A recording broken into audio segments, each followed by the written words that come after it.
Today is December 17th, 2024. Roll call. Linda Sosa, Jennifer Davila, Luanne Hook, Britt Hornsby. Ann Leppanen. Erin Nelson is not present. She is on a much deserved vacation. Just for everybody that is logged in, we're trying a new system, which is the OWL. So we may have some glitches, hopefully not, but is one of the things that we didn't set up before the manager went out is the public comment that says that everybody sees to put your name in the chat box or raise your hand icon if you wish to make a public comment. Is there anyone who wishes to make a public comment at this time? We do not have anyone in the audience in the building.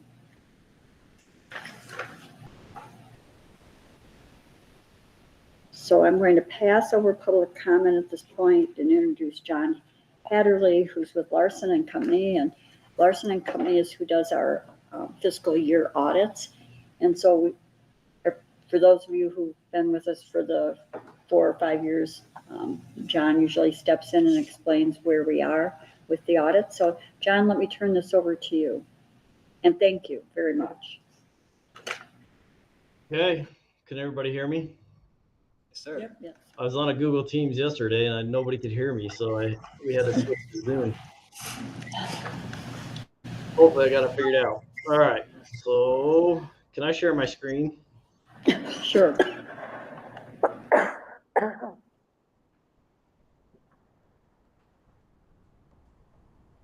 Okay.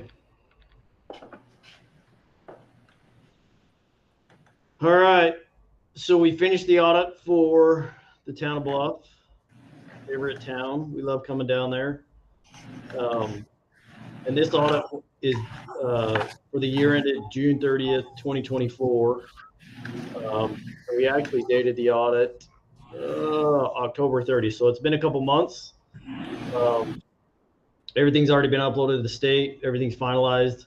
So just wanted to hop into your meeting real quick and kind of give you the results of our audit, what our opinions are, what the opinions mean, and then see if you guys have any questions. Happy to answer questions.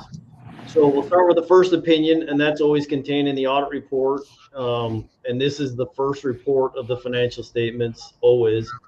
And our opinion starts in this second paragraph. And just says, basically, that the balances are materially correct. Now, this is an unmodified or an unqualified opinion. I know that it doesn't say those two words. The paragraph, as it reads, is very accountant and geek-like, but it's very standardized language. So any audit report that you read, if the language is the same or similar, then it's an unmodified or unqualified opinion. That's a clean opinion. The reason why we use those terms is because we have not had to change or modify this report for issues that came up in the audit that we couldn't be comfortable with or that we couldn't test. And then it outlines our responsibilities and then your responsibilities. Just remember this second paragraph. This is kind of a new thing in the audit report now.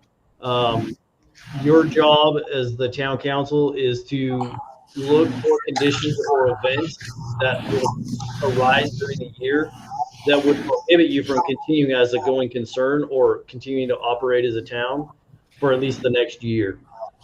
This came about because of COVID and is a direct result of that. So nobody wanted to talk about the effect COVID was having on the organizations, both private companies, nonprofits, as well as governments. And people rely on your financial statements. So you'll send these to external parties, whether it's banks, whether it's lending institutions, bondholders, people like that, and they rely on the information in your financial statements. And if you don't talk about negative effects that are affecting you that potentially could prohibit you from continuing to operate, then they're relying on false information. And so one of the things that we did in particular during COVID with our clients was we made them put a paragraph in their notes that said, hey, we recognize that COVID exists. This is what's happening. We don't know how or how long it's going to last and how it's going to affect our entity. So far, it hasn't been detrimental, but at least the note was there. But there were a lot of governments and a lot of private companies that didn't want to disclose how it was affecting them. So then accounting standards changed and reporting standards that said now you're required to look for and disclose any types of issues of that nature.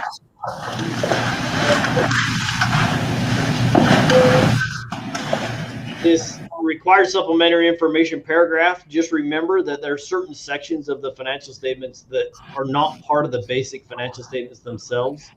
And this paragraph explains it, that the reason why they're there is to give more readability and understandability to the financial statements. So the management's discussion analysis, and then after the notes, there's a section called required supplementary information. So those information sections don't fall under our opinion. They're considered unaudited sections, but they're required to always be with the financial statements. So the MD&A starts right after the audit report. It always precedes the basic financial statements. And if you don't like getting lost in the numbers and getting down in the weeds and trying to figure things out, the MD&A is a good place to understand what's in the financial statements. There's a lot of comparative data from the current year to the prior year. So in a lot of nonprofits, and I know you guys are involved in a lot of nonprofit boards and things like that, typically you'll see comparative statements that have this year's balances and then last year's balances on the same statements. But because governmental statements are so comprehensive, there's not a lot of room to put current year information and last year's information. It's the whole reason we have the MD&A. So that's a good place to look at comparative data on how the town did compared to last year, what the capital assets are, what the long-term debt is, if there is any, and then kind of a future economic outlook paragraph. And really that's kind of what the MD&A is limited to. So a good place to read. That's just for your information. All right, if we go all the way to the end of the report, the last couple of reports that we issue, this one is a report that says that we performed your audit in accordance with government auditing standards. So we have certain standards that we have to follow when we do a government audit. And what part of that is looking at your internal controls. What we're looking for is significant deficiencies or material weaknesses material inside the financial statements, and it's being caused by a breakdown in controls. And so if we identify those, then we have to report on those. Typically, if we just find control deficiencies, they'll usually, sometimes they'll show up as a finding. A lot of times we'll just talk to management and say, hey, here's best practices. This is probably something that you ought to think about implementing, but nothing that we are required to report as part of this report. The next report that we're required to issue is for the state auditor, and this is the second opinion we give. So the second opinion is an opinion on your compliance. It's a very specific opinion, restricted to these areas right here. And it's also not a legal opinion, and not an opinion on the entirety of Utah State Code. So it's a very specific opinion. We look at to make sure that you have budget integrity, that you're living within your budgets. We look at your restricted taxes, making sure that any money that you receive that's restricted, that you're spending it appropriately, and that any interest income that you earn on that money is also classified as restricted. We look at any government fees that you are required to charge or that you do charge. What we're looking for there is their applicability.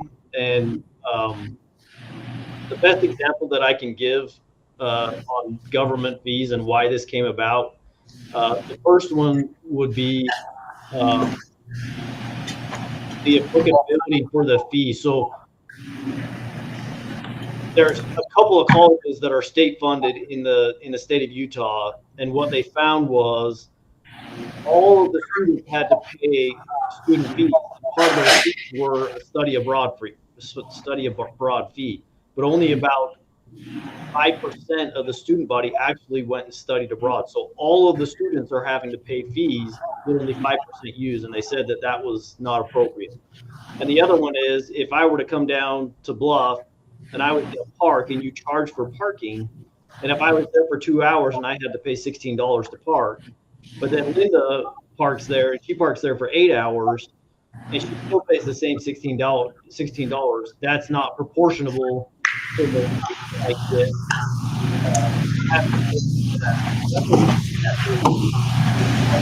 Fair on the amount that you're charging, and is it applicable only to the people that it applies to?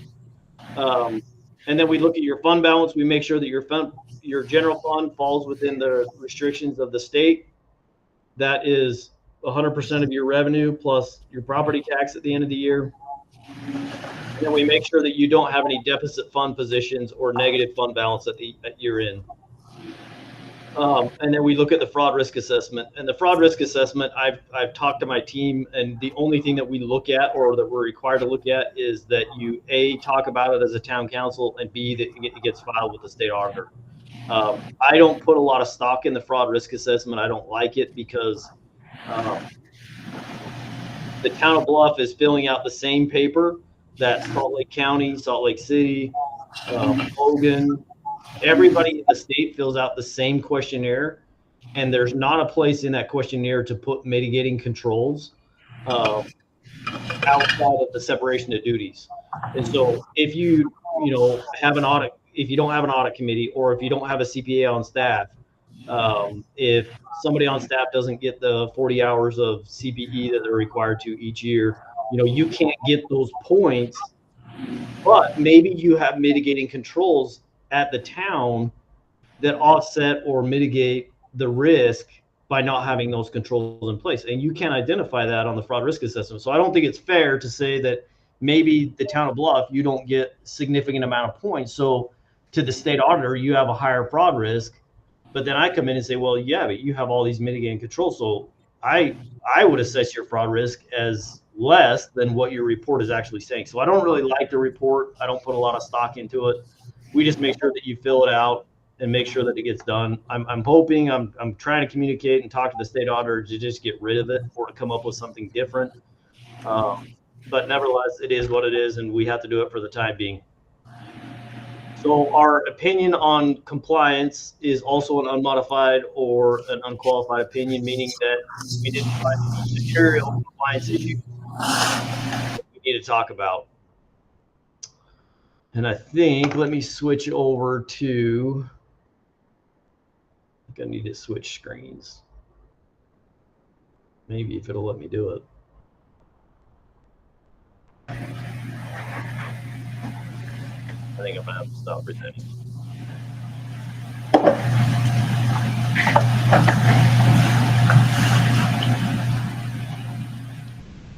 All right, so this is our communication letter at the close of our audit, just to you as a town council. Why is it not letting me scroll? I can scroll on my screen, but it's not letting me scroll on this screen.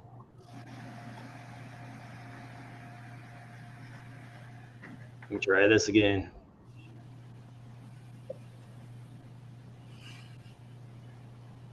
Nope. Does any tech wizards know how to? I don't. Are you using two different screens? Yeah. I don't. Sorry. If you just click on the next page on the far left column, will it bring it up? Stop annotating. Let me see if this will work. Tell me that one again. If you go to that screen on the left where it has them all listed, maybe you can click on them. Nothing. All right. So I'm just going to talk about it. I'm just going to.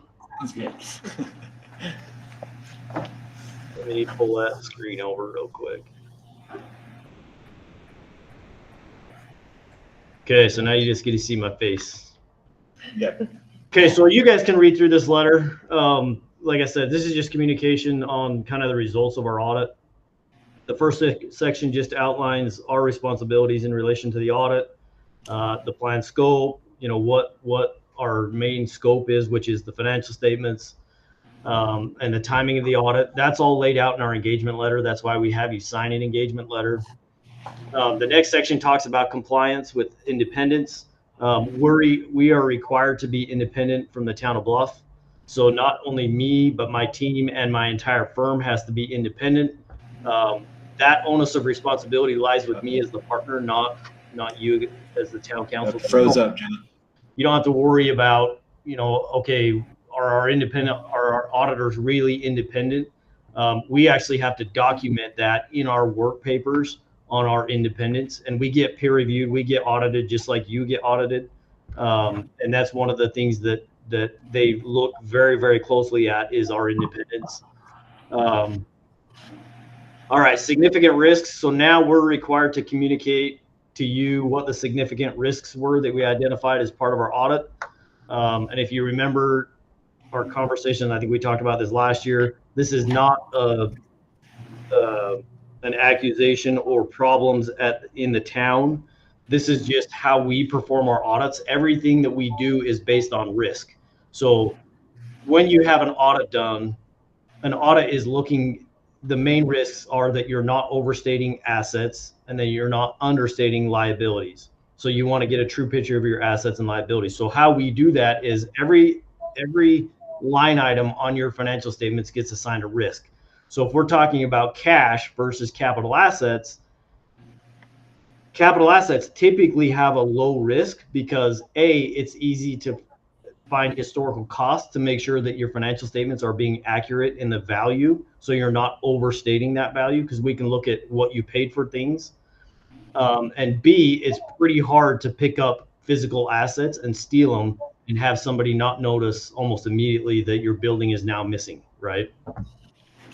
Typically low risk versus cash has a higher risk because it's easy to misappropriate and it's easy to misstate in the financial statements. And so we actually plan significantly more tests over cash than we do capital assets to come to the same risk level of comfort. And then overarching risk of the audit, we have improper revenue recognition, cash disbursements, and then management's bias, financial statement estimates, and the ability of management to override controls. So let me explain them just so you know and understand what they are. And the whole point is we plan tests specifically targeted at these risks to make sure that there's not misstatements in the financial statements being caused by these risks. So improper revenue recognition, this has to be recognized based on our standards as a significant risk. And this came about in the early 2000s with the fall of Arthur Anderson and Ann Leppanen. To remember when Enron kind of collapsed and that kind of created the downfall of Arthur Anderson, who was their auditors. What they were doing was they were manipulating their revenue, which was increasing their shareholder earnings. And so their stock was going up. And so they found out that they had improper revenue recognition, which is a form of fraud. So now our standards say that we have to recognize that as a significant risk. Cash disbursements, you're a public entity, you're dealing with public funds, people paying property taxes, sales taxes, things like that. They want to make sure that you're spending money appropriately.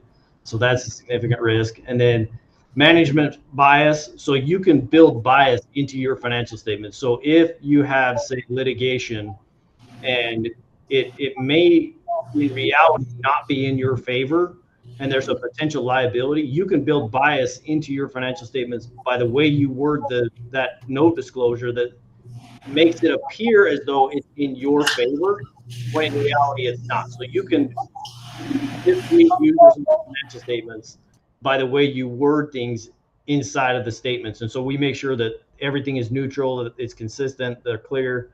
Financial statement estimates, we just make sure that they're consistent over time.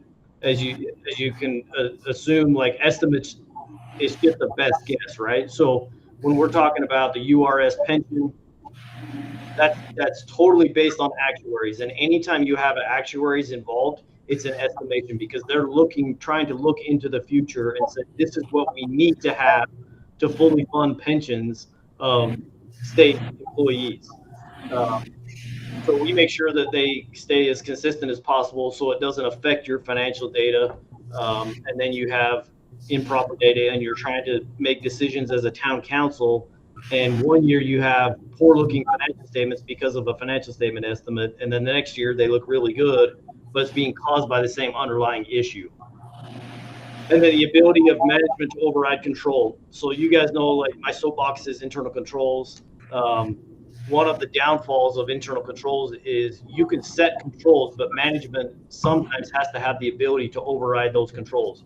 And the best example that I can give is when you create a journal entry in the system, you are overriding the transaction control. So all of your financial data is built on individual transactions. So as you assess property taxes and you create a receivable, then somebody comes in and pays their property tax, you get the payment from the county, that receivable goes down, your cash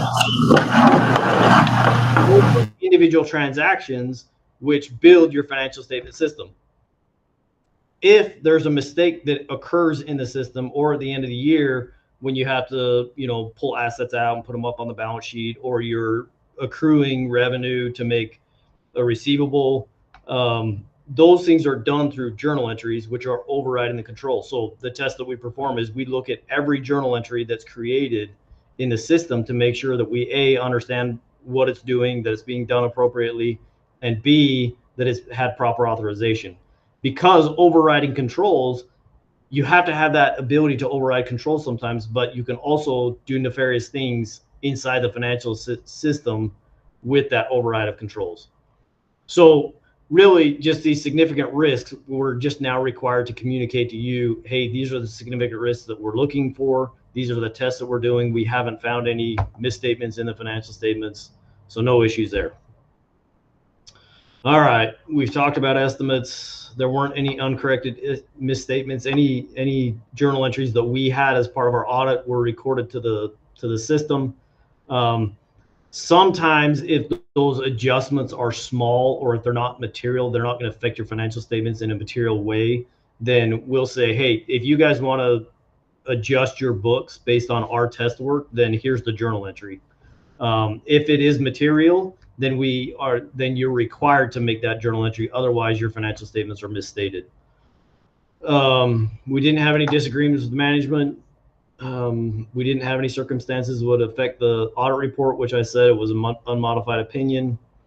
Management representations. So we get a letter signed by the mayor and by Linda, basically that any information that we've requested or that we need as part of our audit that we've been given. So it's kind of an honesty thing for us and a comfort level of you're not hiding anything that we need to know in order to give a correct opinion. Typically what we find is people don't want to talk about litigation. If there's litigation in the town, anything that's fraudulent, if you're intentionally not using accounting principles the correct way and you're misstating the financial statements, things like that, that potentially, as I'm reviewing the financial statements, I'm reviewing our audit, I'm reviewing our test work, and I look at our opinion, I can feel comfortable with our opinion knowing that you've been forthcoming with any information that we need. Consultations with other accountants. If there is an issue arise, you're welcome to go out and talk to a third-party auditor. We just need to know that you're talking to somebody and have access to that person so that all three parties, we can get together, come to an agreement, and then move forward with the audit. And then anything else that we talk about during the year. So if Linda calls me or if Dave calls me, if Mayor calls me and asks questions on, hey, how do we do this in the accounting system? How do we make this adjustment? How do we record this transaction? I can't bind the town into a long-term relationship as being your auditor based on those conversations. Does that make sense? So our relationship as your auditors, it has to be a professional relationship where there's value on both sides. And I can't force you into retaining me as your auditor based on any conversations that we have during the year. All right.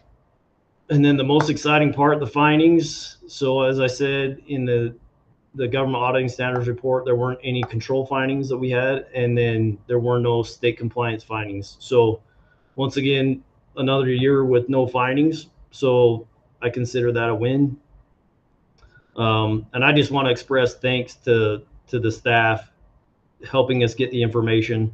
When I get reports back from my staff on the progress of the audit and how things are going, it's always good reports. I never have to worry about, oh, hey, we've asked for this information and it's been 3 weeks. We haven't seen any of it. If that occurs, then the risk hairs on my neck start standing up of, okay, are you trying to recreate information? Or are you trying to, do you not have the information? Are you trying to change the information? So none of that occurred. Everything that we asked for, we got immediately. Having Dave help you guys out is awesome.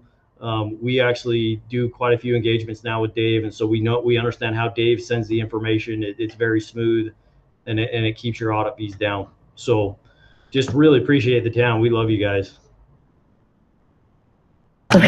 We love having you do the audits, and we really enjoy working with Dave Sanderson. He's quite a force. So. He is, and he is notoriously the most. I love Dave to death, and if you told him this, he's probably gonna laugh at you, but he's the biggest negative Nancy guy I've ever met in my life. He is so funny. Like everything is. We actually worked on American Samoa. He was the off-island comptroller for American Samoa, and that's how I got to meet. That's how I met Dave. But we went down there, and he was like, "Oh, you're gonna hate this place. I hate everything about this place. Just negative Nancy." And we loved it, and he just thought we were crazy because we love going down there. So Dave's a great guy. Does anyone on the council have a question for John? I really like how you lay things out, John, because I can more or less understand what happened, where I've sat in and listened to other accountants, and the language is way over my head. So I appreciate that you break it down. You bet. And if you guys have questions, feel free to reach out to me anytime. My job is to make sure that you understand what our role is and what your financial statements mean. So I'm happy to answer questions anytime. Well, if no one has any questions, then we'll let John get back to his next meeting. I know he's got some back-to-backs today. Yeah, thank you. Thank you, John. Yep. Thank you. You bet. We'll see everybody. We'll stop by. I think we'll be down there in February, so we'll stop by. Please do. Please do. Okay. Have a good one. See ya.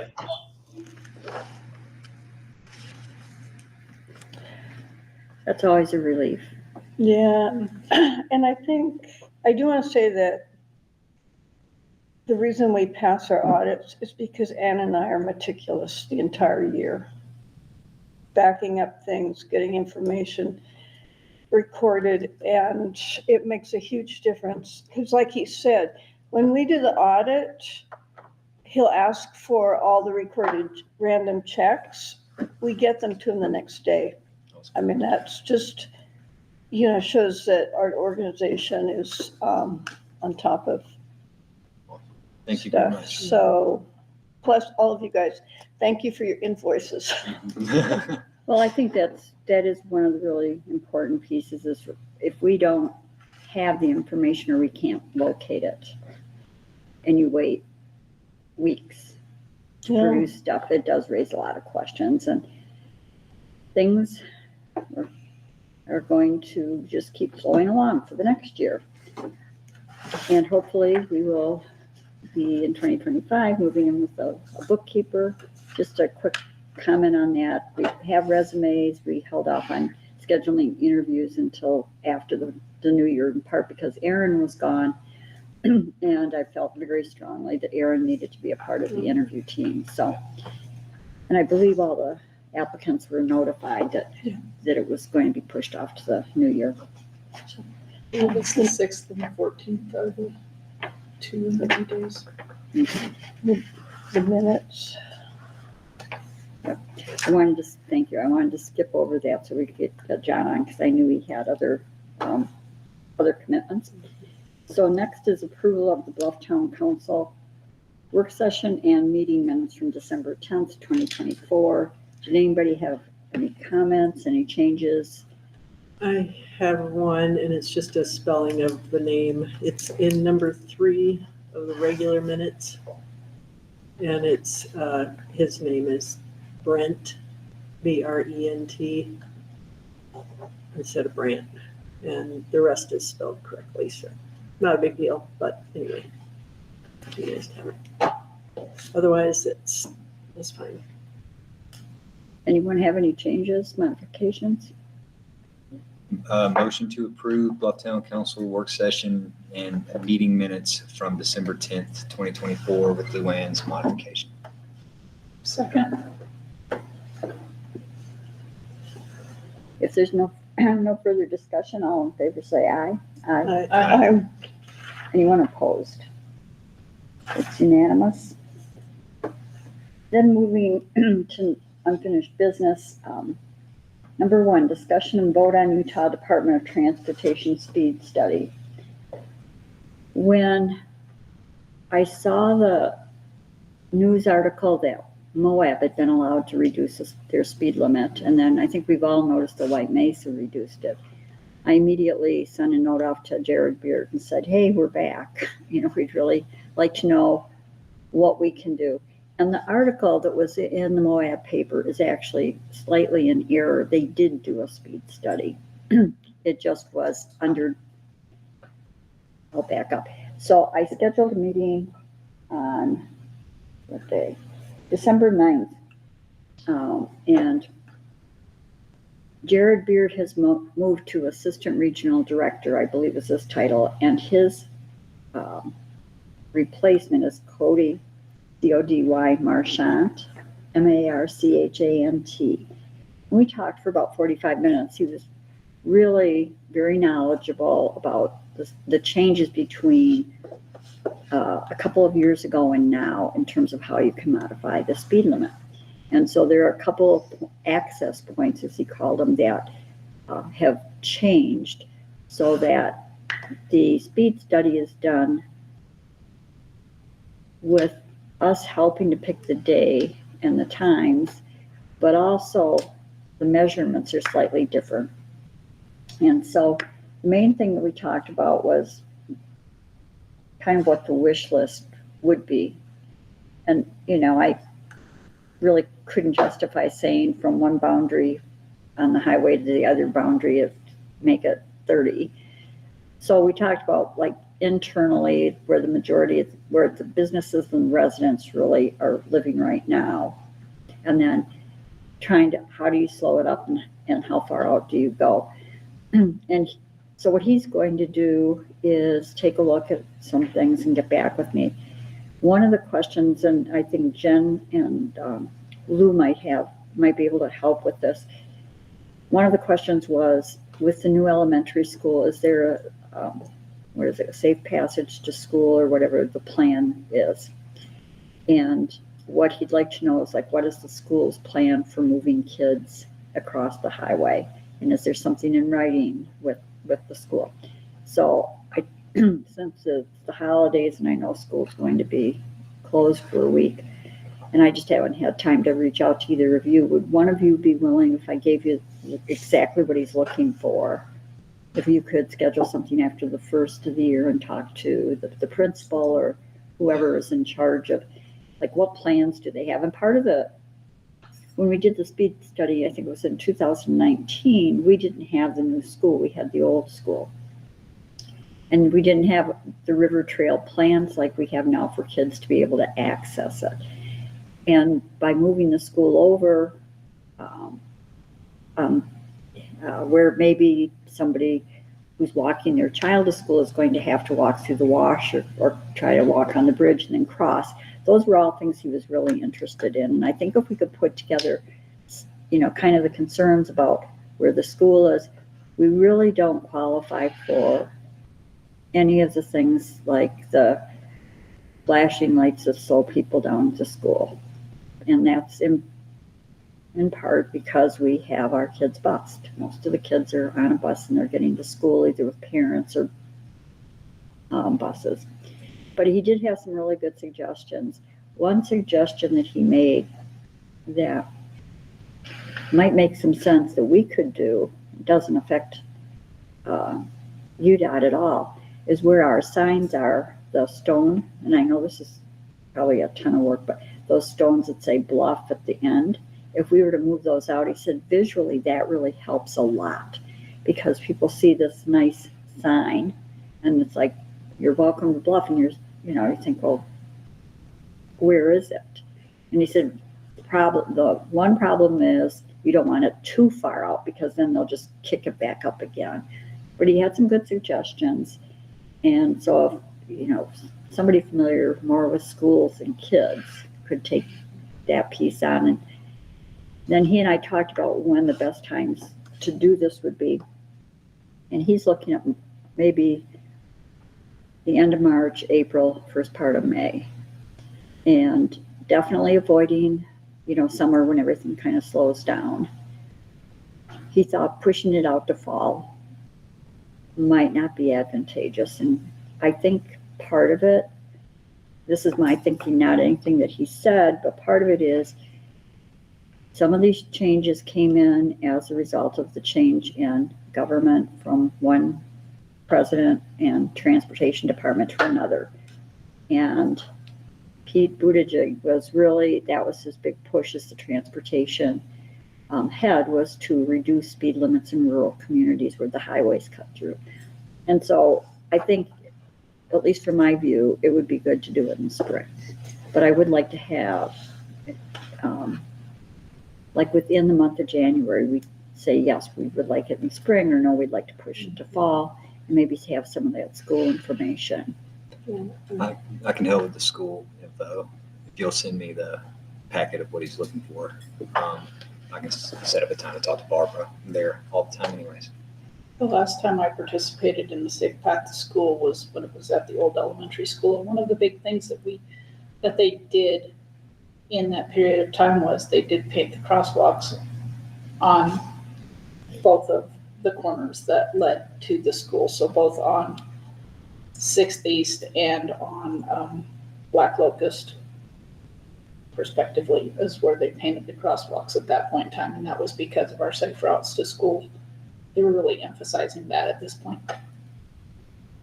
I don't think we even have a crosswalk at the new school. Mm-mm. And the kids, the only route across the bridge is on the other side of the highway from the school. So Yeah, and that was one of the things we tried to talk about, was like, what would that look like? What could they do to help us? Which side of the building if the kids were crossing to the river trail, where would they cross? Like, so that he was really very helpful. Jared was very helpful too, which I appreciated. And again, reminded me there's no guarantee that we'll get a change. But he did say that the speed limit norm now probably is 35 to 45, somewhere in there. And if you remember correctly, they said we could increase it to 45 last time. But again, I think it's worth it. I think the only thing I need to have right now is a vote to tell them that, yes, we want a speed study, and then we work out the details. I think any of the times that you mentioned would be good. We do have higher traffic volumes both at the end of March, April, and May. So April or May. Would be Yeah. perfect. Yeah. I'd even skip March. I think I'd move Yeah. to April or May, and I am happy to do that too, Britt, if you've got Oh, no, money that's, to do. no, that's fine. I'd All right, be well, happy holler if, Careful what you wish for. You might get stuck on all kinds of things. all of a It's sudden. dangerous. And in the active transportation plan, when Bike Utah did it, they called for 30 miles an hour. So.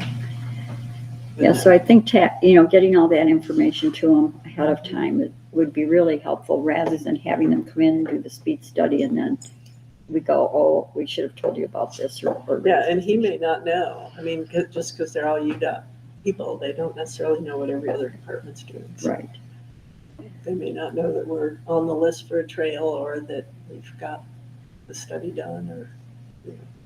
Well, it'd be good to coordinate as much of that as possible. So motion to move forward with the UDOT speed study. Second. All in favor, say aye. Aye.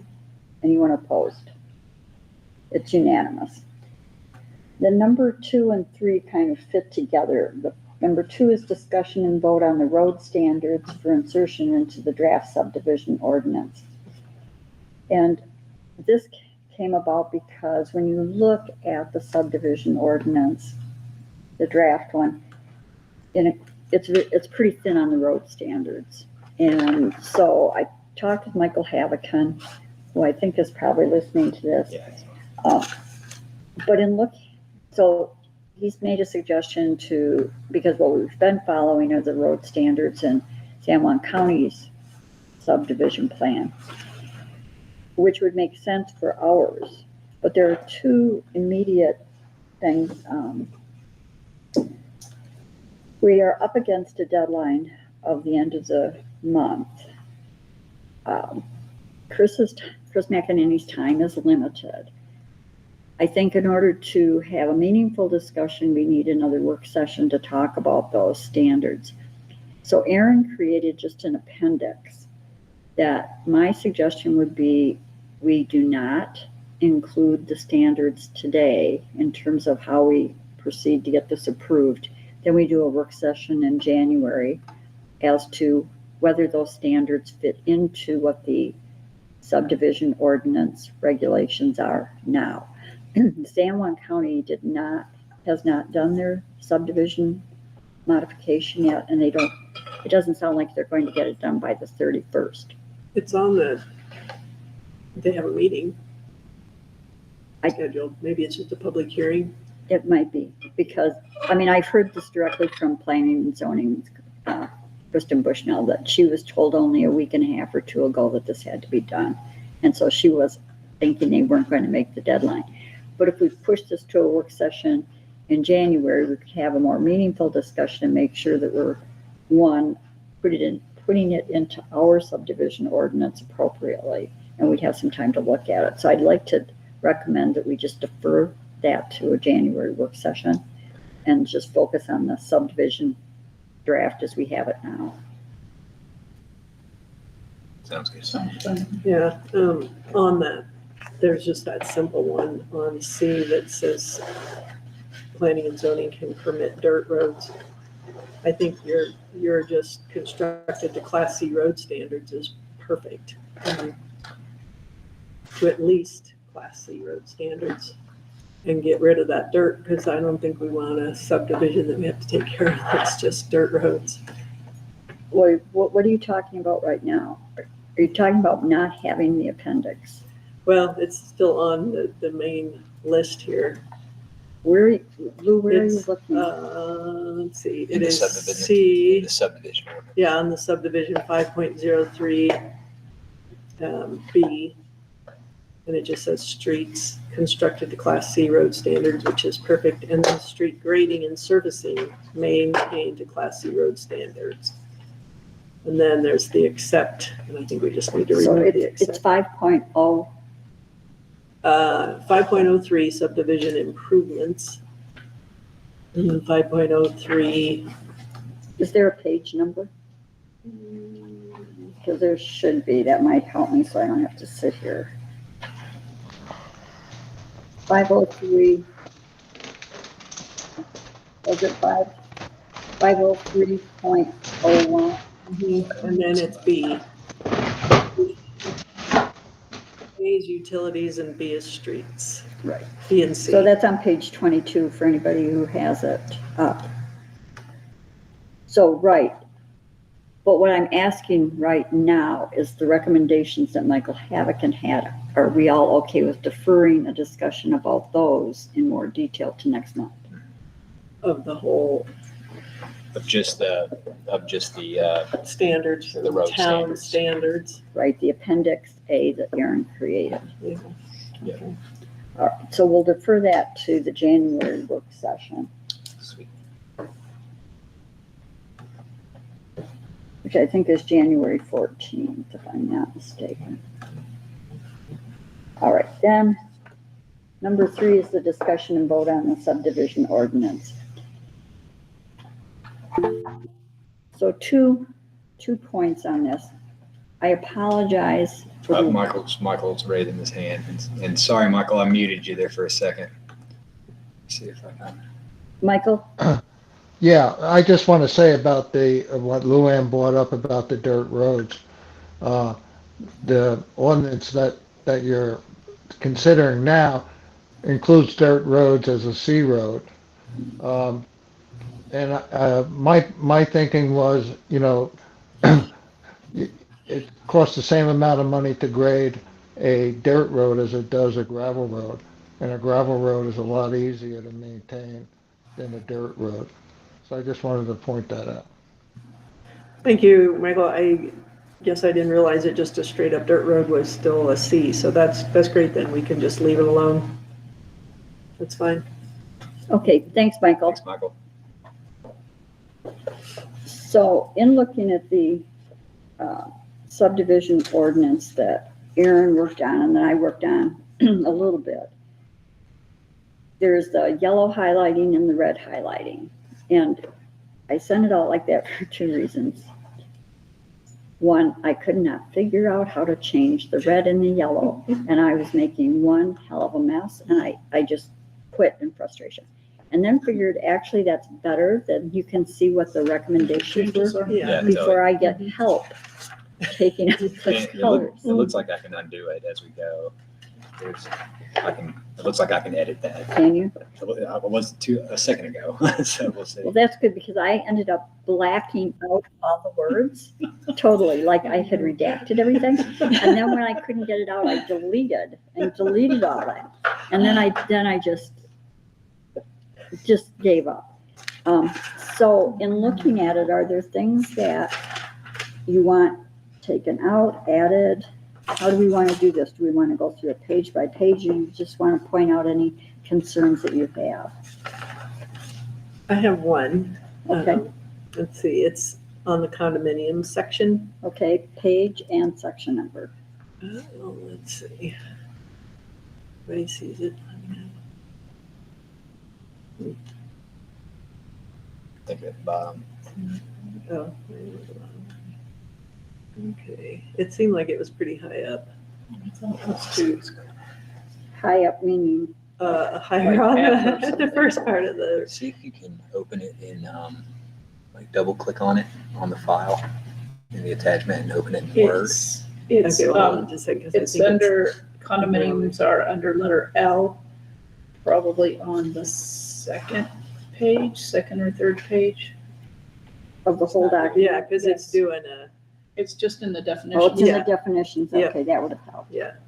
it's, yeah, that's what it is. Okay, so it's on page 4, and it's under section Thank you. 5.01.06. Yeah, so I thought it was, the change is fine with me, except that in the original one, it says a condominium development shall be regarded as a subdivision. And so I thought we should probably keep that in if that's the case with them needing to meet subdivision rules.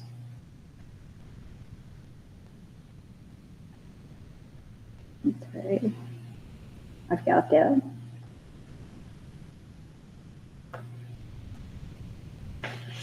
I'm just, The rest of the changes I thought were just fine, but, and it does help to have it highlighted in red and whatnot, so. okay, any other comments? The couple of things that I'll need from Kristen, he's in a jury trial all week.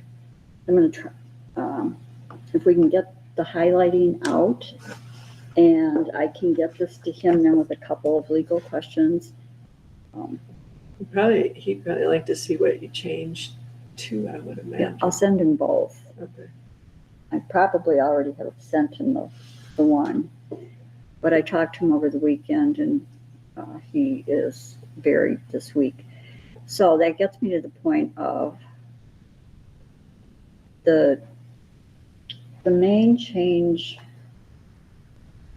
that the main thing that I wanted to know was first class mail versus email. We could, if everyone is okay with this as it is, with that as the legal question, we could send it off to him. I could send it off tomorrow and have him look at it. I don't know if he'll make any changes on this. My guess is he won't, because it's been pretty well vetted by the consultants. So we could either vote now, or I can call a special meeting for us to vote before the 31st, once I hear back from him. Would it be okay to go ahead and approve it now, and then if he finds something that we need to do a special meeting and just do an amendment, or? I think it would be fine to vote now with the qualifier that we need need him to tell us whether it's first-class mail, email, or something else. And then if he comes back with something substantive, I would call a special meeting. But this way we could possibly get it, well, we will get it done before the 31st, but definitely I don't have to try to juggle all our traveling schedules. Well, especially since the next 2 Tuesdays would fall on Christmas Eve and New Year's Eve. Oh, I'd say let's do it New Year's Eve. Yeah. Okay, so if everyone's okay, then if Britt cleans up the, Yeah, I can do that. perfect. And then I can get it off to Chris with the ones where we talked about things. And then we also have Here's Michael's got a question again, or raised his hand. Michael. Sorry to interrupt. I just wanted to add about the dirt roads, though. Dirt road shouldn't be in the ordinance, so I don't know if you're going to be able to change that. Looking at roads from a maintenance point of view, the ideal road that the town would like to get is a paved road. Second to that is a gravel road, and gravel road should be the minimum type of surface that the town would accept. Just say that as a suggestion. So where was the dirt road referenced? It's on the standard of roads. I don't remember what section, but the difference between that is letting somebody build a subdivision with that type of road and us as a town accepting that subdivision private road as one that we're going to maintain. So kind of like Copper Cliff too. Mm-hmm. Yeah, Where so the subdivision they went can in. make whatever they want, dirt, gravel, or paved, but then if they want the town to take over, then they need to be a higher standard for us to be able to maintain. Yeah, which is why, Michael, I think we need to go through those standards that you recommended more specifically so that we can then attach them, but we can do that in January. Mm-hmm. Okay, good. Sorry to interrupt. No, that's thank you, okay. All right, thank you. So, motion to adopt subdivision ordinance. Second.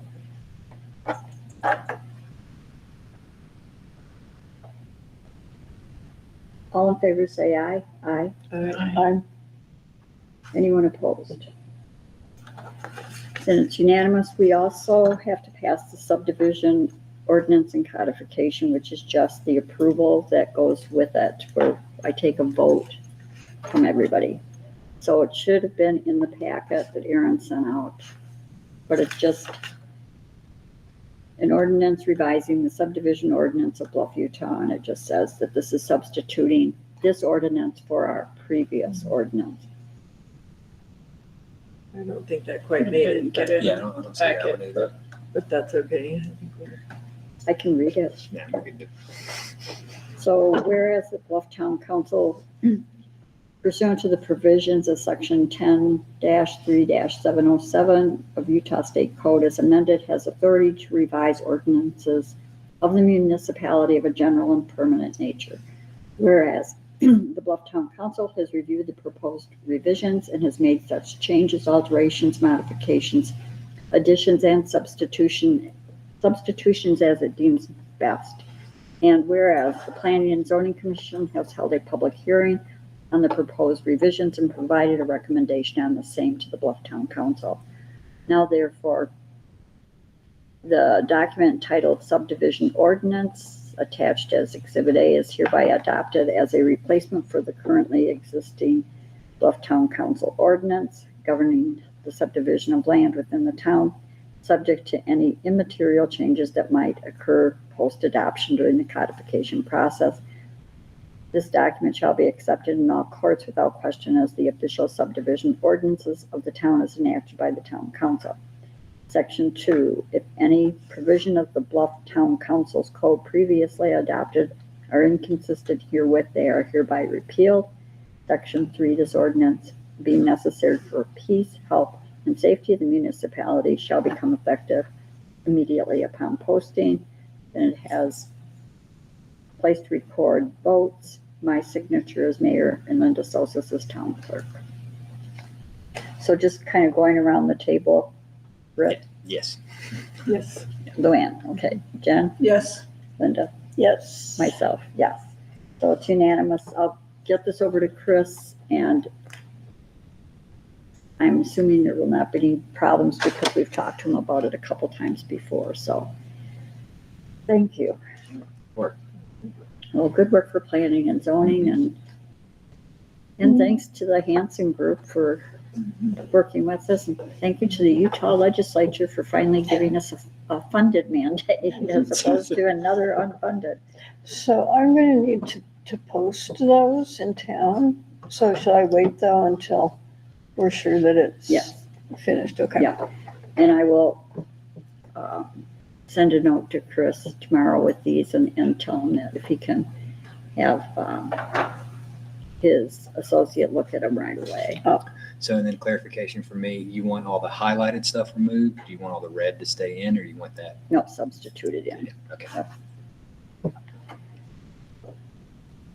All right, then number 4 is a discussion and vote on Helgerson property management proposal to clean and improve the cattle guards.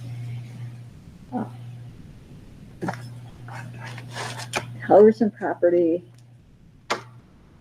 gave us a quote of, let me see if I can find it. I think it's $800 per cattle guard. And then if there's something additional, where is this?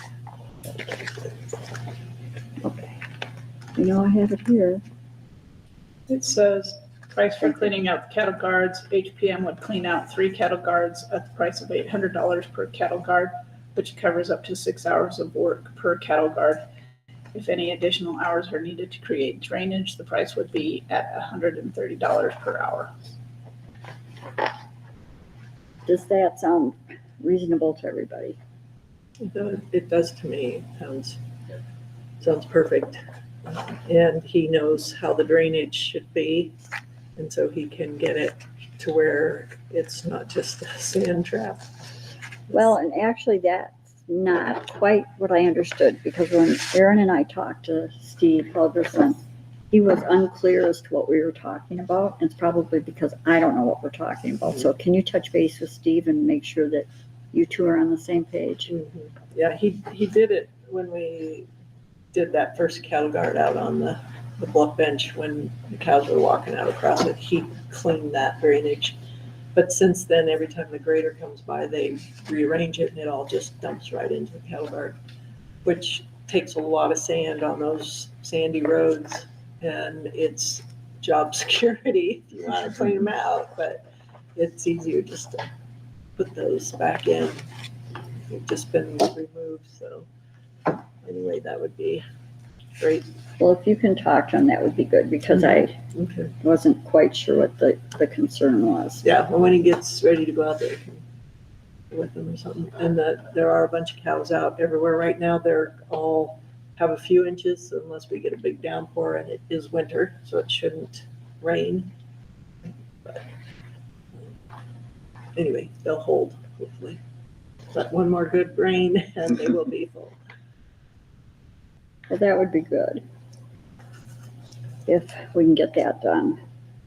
Then the next, Do we need to Do we need to vote? vote? yeah, we do, sorry. Yeah, so motion to accept Helgerson property management proposal to clean and improve cattle guards. Second.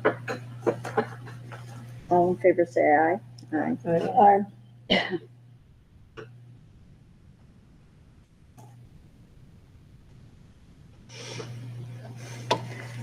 So report on city and town coordination meeting on December 12th, 2024. So Kristen Bushnell from the county began setting monthly meetings between herself as representative of San Juan County Planning and Zoning, and then Monticello manager, landing manager, our manager. And I sat in this last meeting on the 12th because I was curious as to what they were going to say about the building inspection. If you remember correctly, Kristen Bushnell wanted to have a vote by the commissioners on approving that building inspection agreement in the month of December. And I asked her to hold off because we were just really incurring a ton of attorney's fees right now. And I just didn't think we'd have the ability to get everything done in December that we needed to. Well, as it turned out, we weren't the only ones. I think it's Landing. No, it's Monticello. Monticello also had some concerns on theirs. Chris has redlined it and sent a clean copy and a redline copy to Kristen. I also followed up on it. At the end of the meeting, and there were a number of other things they talked about, like the EMS situation, like what are we going to do? And it's a really good idea to have these meetings, I think, with the managers where they talk about the common problems, but also the common solutions that they can come up with, like EMS and what's perceived by all of the managers as a lack of commitment by San Juan County to sit down and have a conversation with the managers about EMS and fire. But one of the things on the building permit or the building inspections is that at the very end of the meeting, Kristen threw out, well, maybe what you do is take the document from one attorney and the document from the other attorney and her document and kind of merge them. And I sent her an email and said that will not work. Our attorney has redlined what works for Bluff. The other entity has redlined what works for them. They can be separate agreements. We don't need to have them totally looking alike.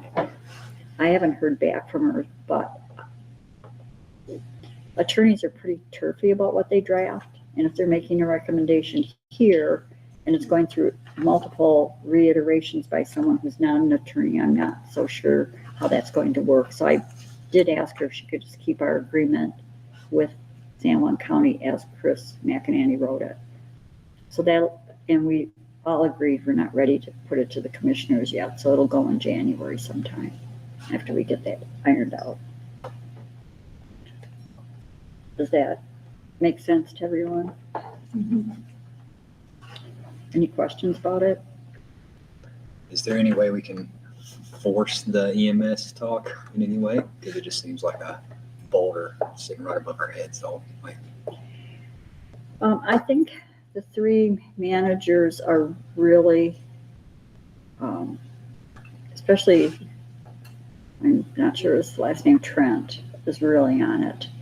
And I think that come January with Lori Mon taking Bruce Adams' seat, there'll be some changes. At least I would anticipate from what I'm reading between the lines, there will be some changes as to how things get done.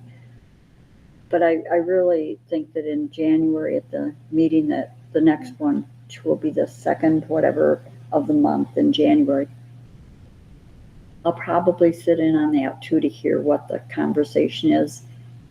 But if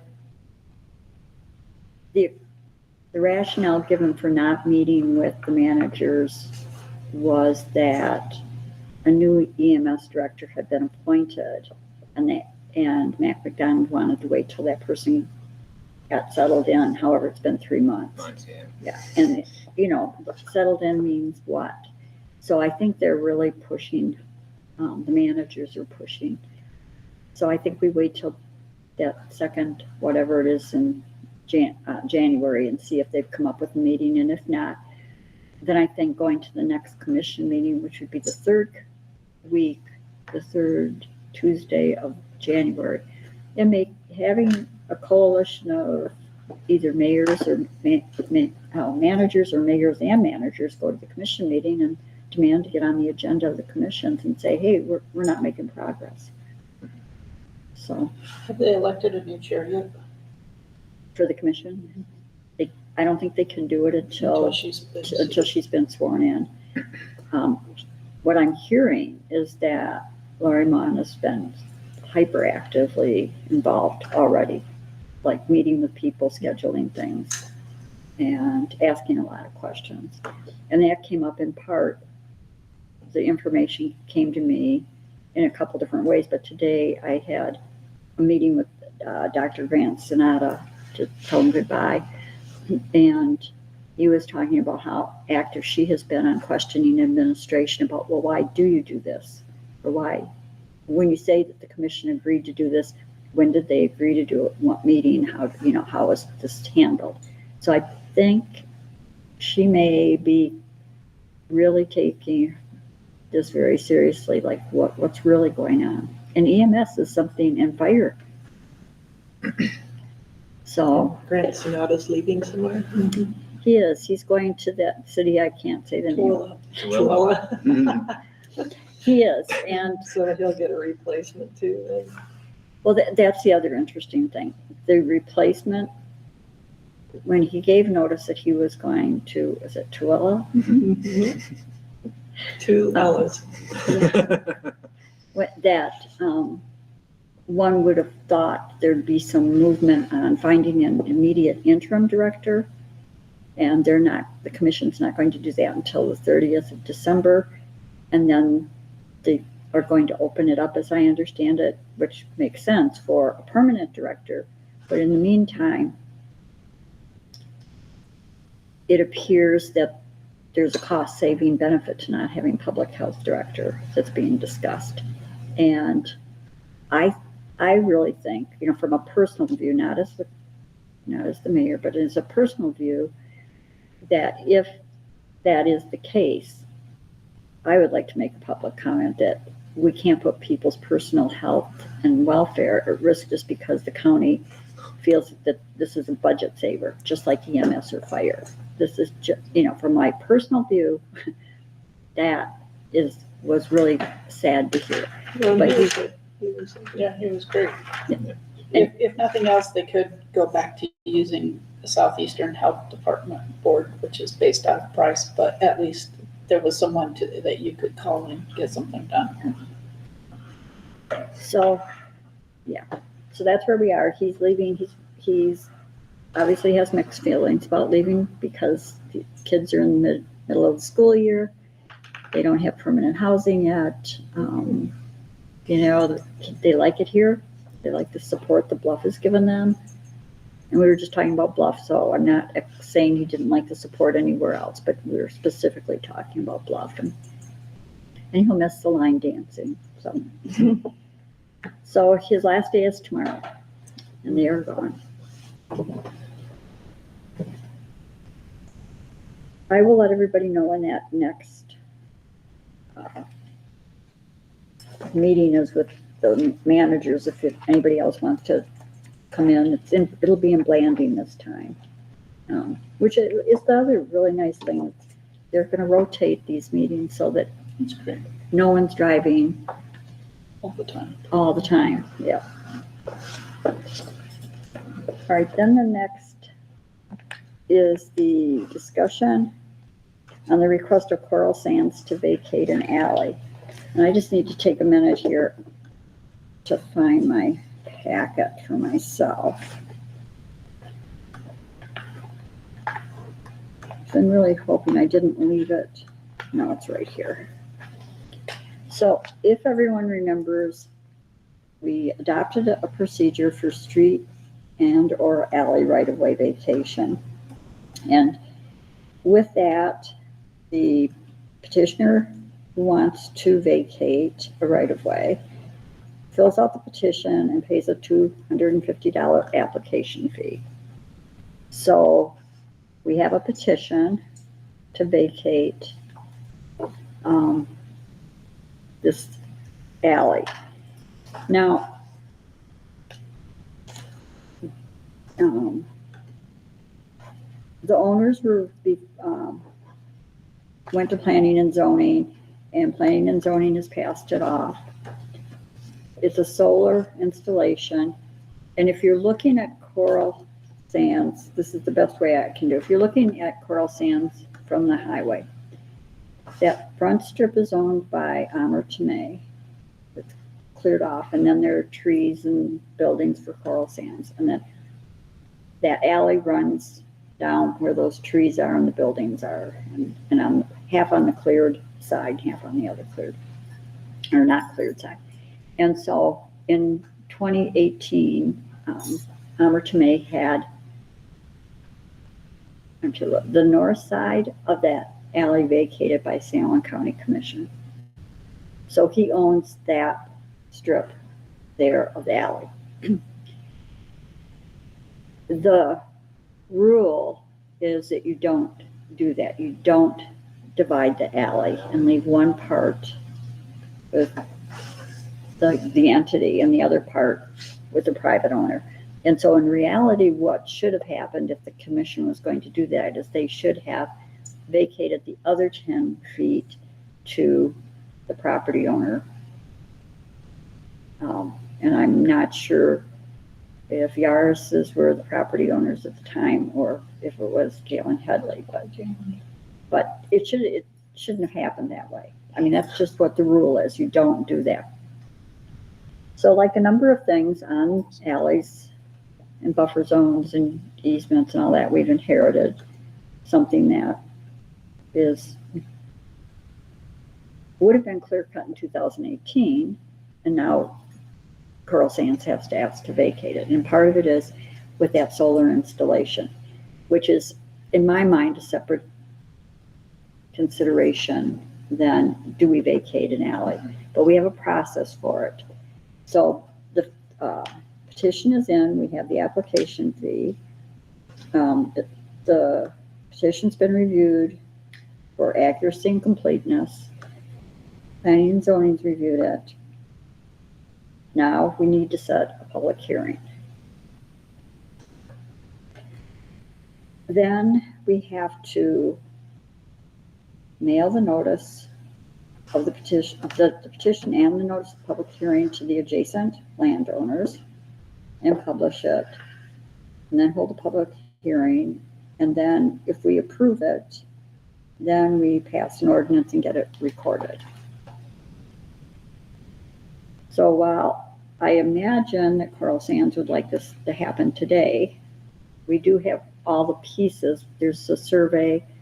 I asked for the survey for Mr. Tomei's piece too, so we were sure we were doing the right things in the deed. So I'll have a second set of eyes look at everything, but it looks to me like we have everything in place to set a public hearing. So I'm just thinking off the top of my head because I didn't think about this until now.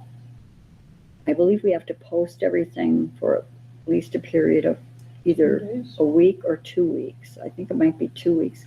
Run the ad for the public hearing in the San Juan Record.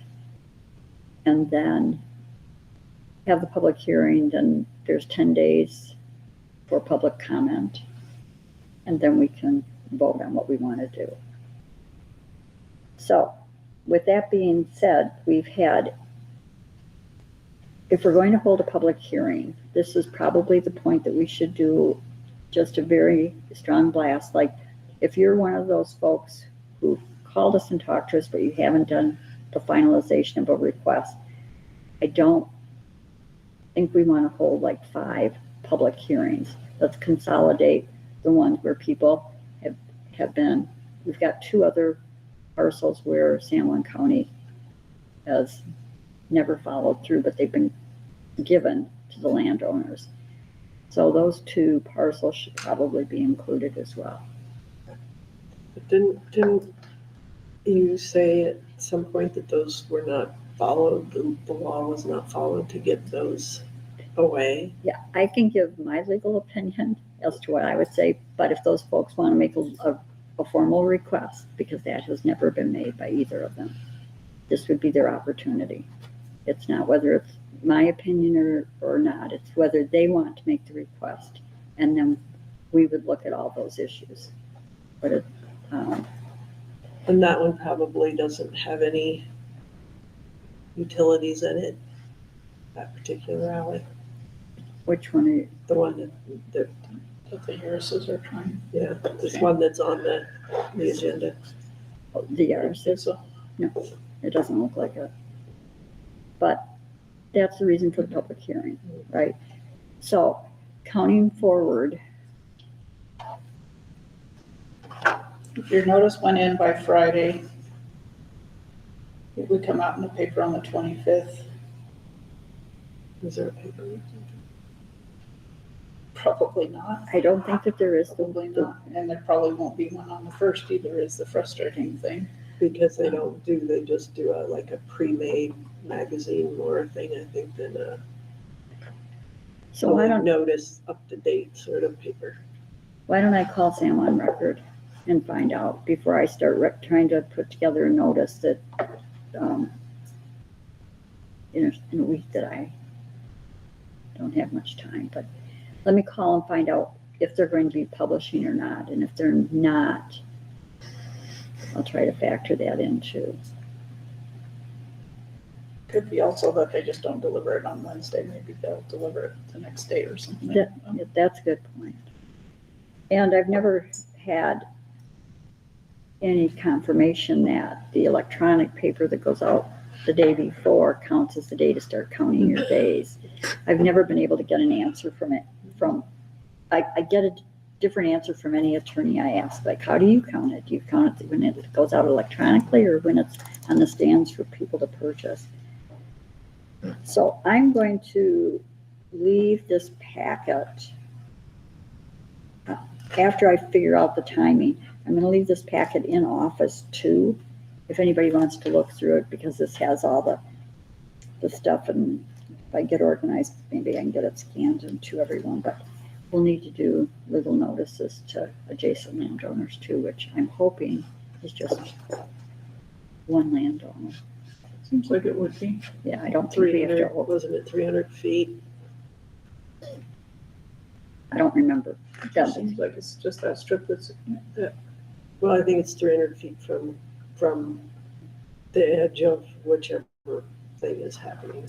Or any neighbor within 300 feet is what I remember, but I should be looking at something besides my memory. So, Well, that's but that's why I've got to look at it. yeah, I think it's just because and you have to do the whole alley and you have to alert people within the whole radius of it. Right. For this one, I think it's pretty easy. 300 feet would be the same person to the west, and to the east, it wouldn't be that many people. It's where you start having to notice 300 people, that's a pain. So, and then the other issues or parcels to put on the public comment, those are alleys as well. No, that's what's interesting. One is not. It was a road. Okay. Yeah. Is it And right? then there Okay, was, just checking. yeah. Okay. yeah. So, and it's gone back and forth with where they're at. So Okay. just, let people know that we're going to do a public hearing, and this is if they've had something percolating. We should remind them to read what we passed about the process. And Yeah. that's on our website, Yes, it is on the website. forms and applications or something. Yeah. If anybody wants to look. And I know that Ham Yaris is on, so can I have an offline discussion with you tomorrow, Pam, about the public hearing? Sure, that would be fine.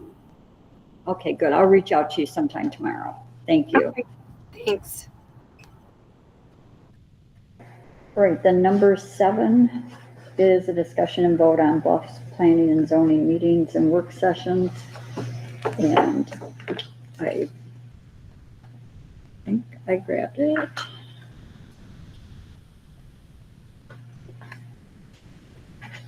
They added some meetings.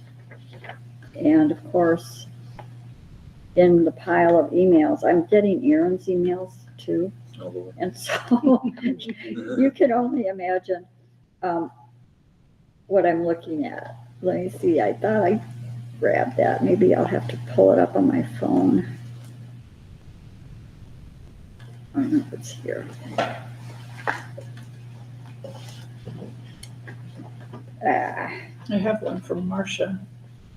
Does it have some added dates? Yeah, it looks like regular meeting, P and Z 2025 dates, regular meeting January 2nd, February 6th, March 6th, April 3rd, May 5th, or May 1st, June 5th, July 3rd. So it looks like they corrected the ones that we had in question. August 7th, September 4th, October 2nd, November 6th, and December 4th. And then for work sessions, January 16th, February 20th, March 20th, April 17th, May 15th, June 19th, July 17th, August 21st, September 18th, October 16th, November 20th, and December 18th. Yeah, I think the only one that was questionable on the list was the Juneteenth, the 16th, because that is a legal holiday. And so we could approve if we wanted, we could go ahead and approve their meeting dates and leave it to their discretion how to schedule around that. That seems like a good idea. It's the. That was a the work 19th. session. Juneteenth is the 19th. It's the 19th. Mhm. Yeah, so they could just schedule around that, but we could vote and approve it if we want tonight, and then they can get it posted. So, motion to approve Bluff's planning and zoning meeting and work session dates. Second. So the 2nd of January, they were fine with. Yeah, Added it. that was their list that they came back with. And all in favor say aye. Aye. I'm Anyone opposed? It's unanimous. So number 8, we have in the past given planning and zoning stipends for their work. Do you remember how much we've done in the past? 30. $50, and it included employees. So it's $30 a month, but I recall too that it was 50 for the stipend, and then employees.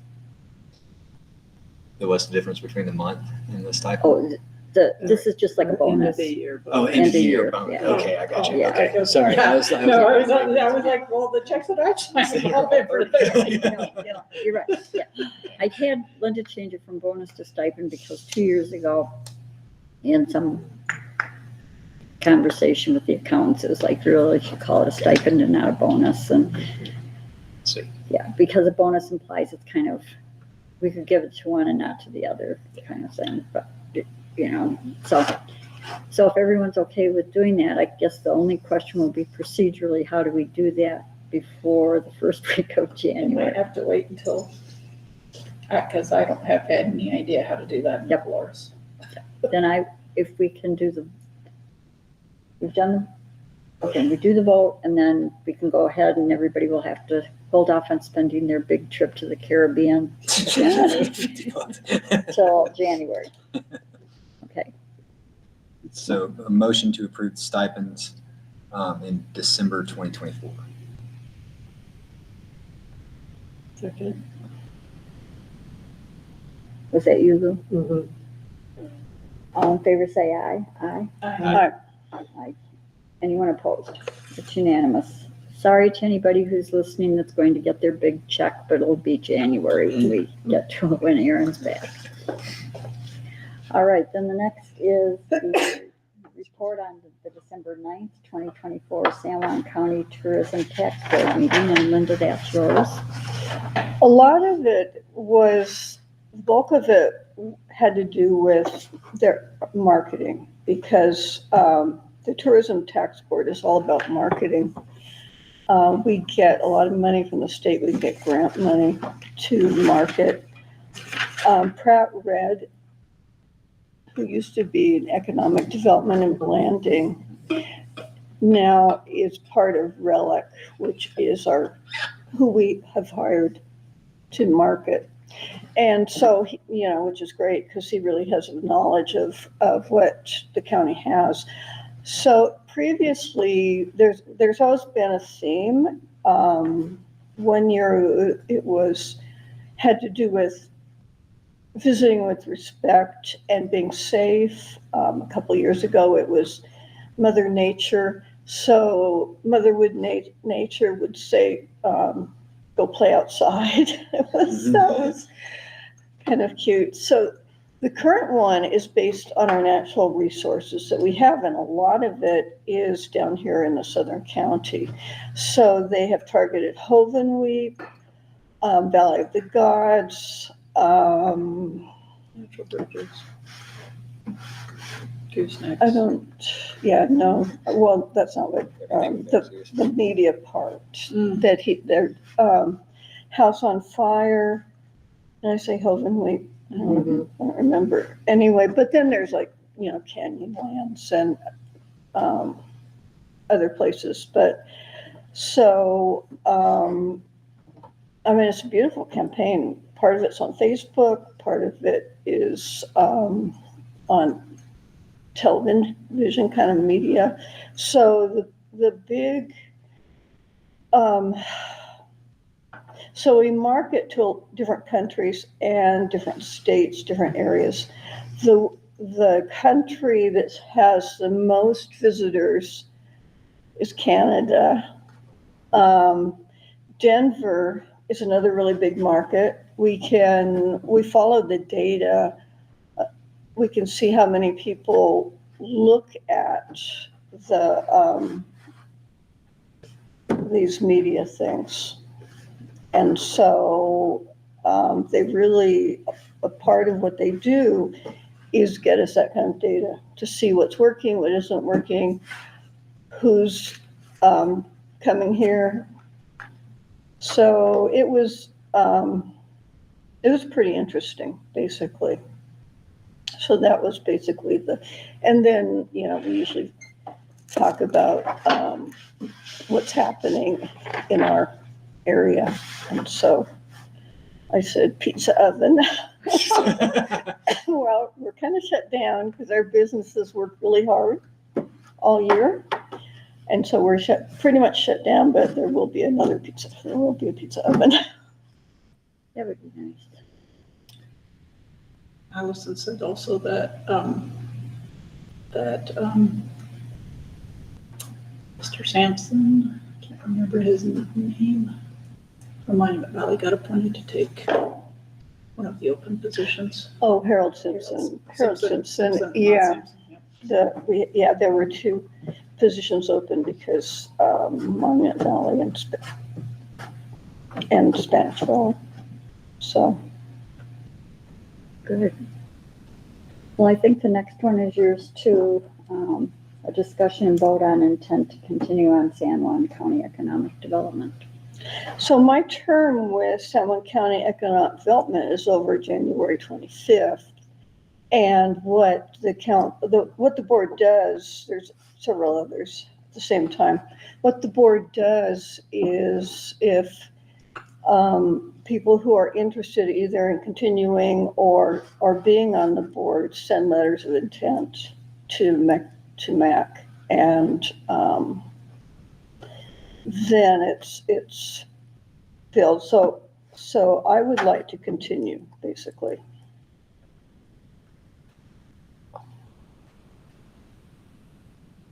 We should have a motion. Do we need a motion for that? Yeah. Okay. Motion for Linda Sosa to continue on San Juan County Economic Development Board. I'll second. All in favor, say aye. Aye. Aye. Aye. Anyone opposed? It's unanimous. Poor little house of fire, they're sending people directly to it. That's just one little site. That's in relation to the new parking lot.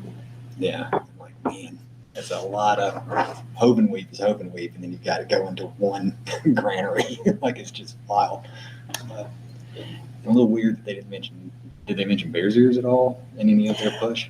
We did talk about Bears Ears, and what we talked about was how people are careful to make sure that whoever is wanting to go there is capable of going there. Oh, I didn't mean the Buttes themselves. I just meant the Monument. monument. Like, just if that was itself brought, because it's just they brought up Hoven Weave, natural bridges. They're just like calling out these little spots. And then it seems like if you're trying to advertise for people to stay here, you don't have just like 3 stops. You have this entirety, Yeah, like a Yellowstone sized. yeah. It's, I mean, the big thing is that the national monuments are really busy. And so we have a lot of things down here that they could go to and not be part of the crowd. Plus, it's good for our restaurants and our motels. Well, is there any other? I have 2 others. One is that planning and zoning meets tomorrow at 6:00. And then the other is that you may or may not notice that the siren is off for a few months on a trial run. It doesn't mean people aren't responding, but they are responding from pagers and crew app and that kind of thing. So it's off for a little while. So it can be turned back on manually, and then we can set it off. Price can set it off, that sort of thing. But right now it's turned off. So if you don't hear it, doesn't mean that it's just a calm Things are stretch. fine. You're still responding, and I don't know how that works with the emergency plan for alerting people and whatnot, but anyway, just so you know, it's off right now. Probably for 6 months is kind of the idea. I'm gonna bite my tongue on that one. Just recording. Well, it on those emergency plans, it is a bit piece, so now Yeah, what it do can we be go pretty, back and rework and be stalled another year? of well, getting it can done? be manually turned on pretty quickly. Oh, well, It's good advertisement for our volunteer fire department, EMS. Like, Well, lets everybody know, yeah. like, even if you're not going, like, holy crap, people are having to respond. Which is I like nuts. it because it does do that, but there's another whole reason, which is trying to, go back and revisit things we've already tried to write and we still haven't finalized. Well, it's a trial, it sounds like it's a trial, trial run, so. No, I lived in Monticello for 4 years. I think I just like my loud sirens. Like, Well, I have to tell you, it really freaks out European travelers Sure it because, they're used to that accompanying bombs and Or tornadoes and all kinds of things. But they're also aware that, Yeah. people are responding and whatnot. I live next to it. I sleep through it. It's not a problem. It's really, and it alerts people, the EMS and fire people who are out in their yard. You're out in your yard, mowing, let's say mowing the lawn, something loud. So Well, anyway, and it alerts me a lot of times. I can go back and help, yeah. whatever. But anyway, that's just so you know. No, thanks. So I would have just been thinking everything was good. Just quiet stretch in town. Not like that one day when there were all the test pages. That was a little alarming. So I have one other, which is everyone who is going to be gone, can you log your dates into the calendar, which includes me doing it, so that we can look at it and see who's in town and who isn't, because I leave on Friday. I know Lou has some time she's planning on being gone. Jen's going to be gone a little bit. Okay, folks are Yeah. traveling. So that who's going to be here to sign something if we need to, run an emergency meeting if we needed to. And I'm going to try to figure out how to get into the calendar. I was gonna say, that means we have to remember it. Well, Or- I tried, and did mine show up the last when I put it I in? can't look at it. I mean, that's, Because it Well, you can doesn't. get it on the side of your email, but I don't remember how to add.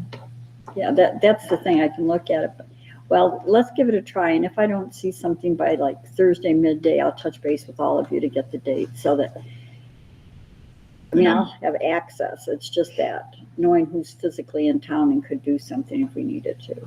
Other than Christmas Day, I'm going to be around. I'm not traveling. So. All right, it is 5:40. Motion to adjourn. Second. All in favor, say aye. Aye. Aye. Anyone opposed? It's unanimous, and I'm turning off the recording.